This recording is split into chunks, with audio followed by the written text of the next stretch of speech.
Achieving peace or having a permanent peace, is it impossible? It seems impossible, but actually, is it impossible or is it possible?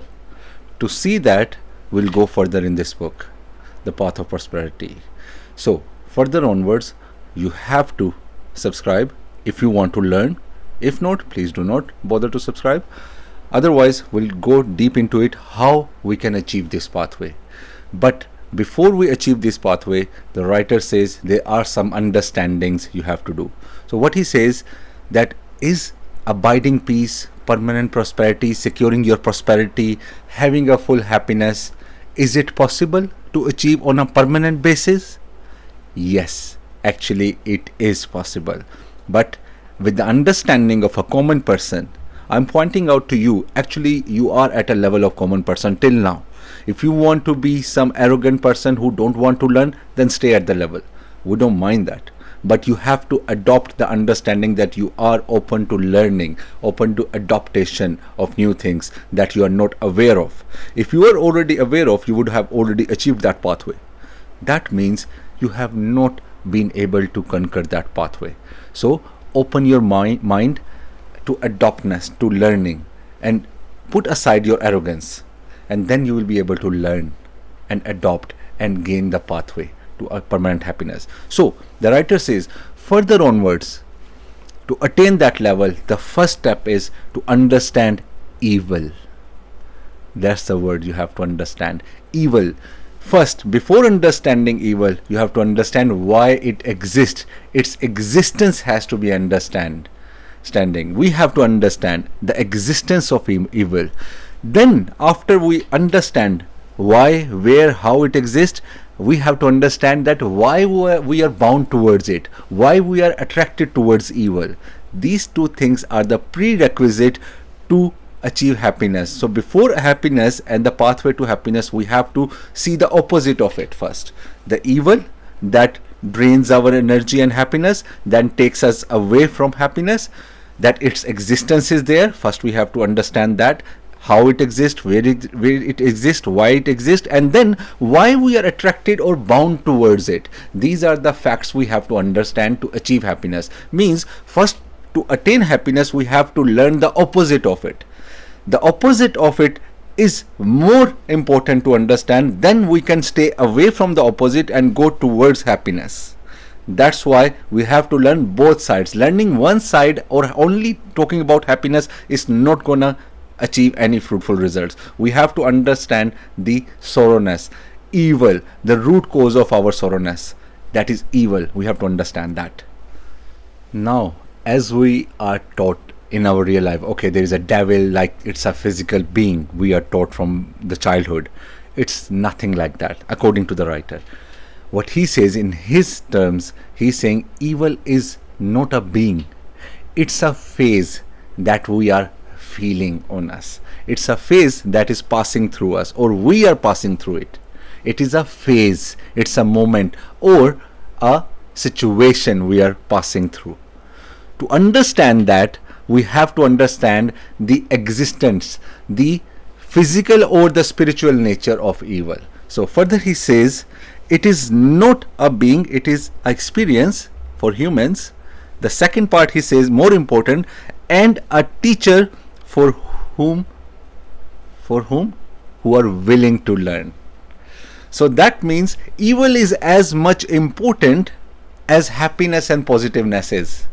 Without dark there is no light. Without positivity and negativity, we cannot differentiate between them. So if there is a negative and evil there, then only then the concept of positivity exists and happiness exists. So for that's the reason we have to understand these phases. If we don't understand, they will never teach us. That means when you are opening yourself to learning the concept of evil and happiness, you have to understand the evil side first. Only then you can understand happiness. Because if there was only mere happiness, you cannot feel happiness. You cannot know that what happiness is if there is only happiness. There has to be a contradictory thing against happiness. Only then you feel happiness. Otherwise, there is just a stagnant state of a certain situation that you are going through. Hope that makes sense. Now, the next part, what he's saying, that is very important and crucial in my eye. What he says, By learning your heart, you can see source of evil. That means the evil is originating from inside you and me, in our heart. The evil is rooted in us. What he's saying, if you learn about your heart, not someone else's heart, your heart, you understand the evil. You understand the lessons of evil, the root causes of evil. That again comes to the conclusion, learning about yourself is the main source of knowledge that differentiates and gives us the main level of happiness and wisdom. Everything comes within you. Nothing is beyond you. So you have to be able to understand you. Nothing else. You don't have to learn the world. You have to first learn you. Only then you see the real world and you learn evil. The next part he says, ignorance of it is the source of it. Again, let's describe this line. This is a very beautiful line. He's saying, ignorance of what? Ignorance of not evil. What he's saying, ignorance of not learning about your heart. If you learn about your heart, you see inside your heart, you learn about evil. But if you ignore to learn about your heart and see inside you, you are ignoring the knowledge of evil. You are ignoring to differentiate between evil and good. So ignorance is the worst thing that you can give to yourself when you know the pathway. Especially a person who does not know the pathway, he should not be blamed, to be honest. He should be kind of blamed if he's not looking for it. But if he doesn't find the answer, till then he should be, I believe so, given a waving hand. Okay, let's let him go for this one because he didn't knew that. But if you know and deliberately ignore that pathway, then there is no excuse. There is no pathway for you. You cannot understand anything. So he says, evil is the ignorance. So what it means is, if we remove the ignorance, means we start learning the lessons, and that means we are removing the ignorance. That time we are learning the causes and the nature of evil. So it also affects another side of evil, that if we stop learning from the past lessons, we cast ourselves in the same situation again and again of disappointment and sorrows. So we have to learn, that is according to the writer, that we have to continuously learn from the past experiences and then move forward. Past experiences are not a place to stay. These are place to learn. But if we don't learn the lesson and start repeating those things, we stay at the same place.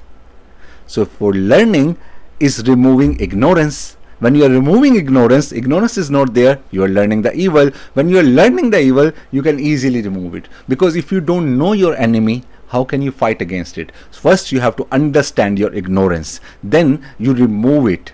Automatically evil is removed. That's the easiest pathway, because there are two ways we are taught. Evil is represented with a dark side, with a dark color, and good side is represented with light. We understand the concept of dark with black, we represent that way. So light is with a white coloring, we are representing. That means we differentiate the shades.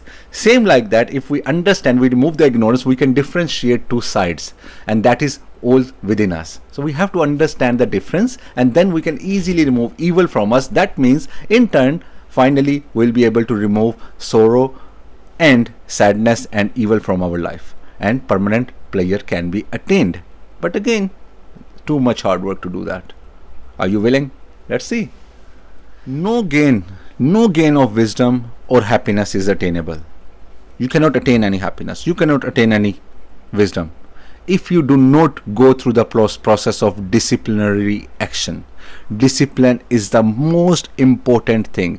From the very first lecture to this side, whatever books we have discussed and the philosophies, the tricks, the hacks given to us from the scholars, best person in the history, the strongest knowledge person in the history, everyone is saying about the discipline, the consistency, the pathway to adopt and staying on it. Disciplinary action has to be taken on yourself. Without that, you cannot even attain happiness, you cannot attain calmness, you cannot attain concentration, you cannot attain wisdom. That means pleasure and permanent happiness is not attainable without discipline. So, guys, are you willing to attain these disciplinary actions or not? So, if you are, you should be taking on this challenge. Taking on this challenge, trust me, is not a big deal. I can take on any challenge within a minute. You can take on a challenge within a second even. But staying on that challenge, having a discipline to stay on that pathway, that is the thing that will give you pleasure and permanent wisdom and happiness. If you are willing to go through that pathway, no one can stop you from your permanent success. Let's move forward, and hopefully you have learned a lot. Subscribe again and move forward and wait for the next one. In fact, you don't have to wait. Every day I'm coming for you with a greater lesson. Thank you very much. Good day.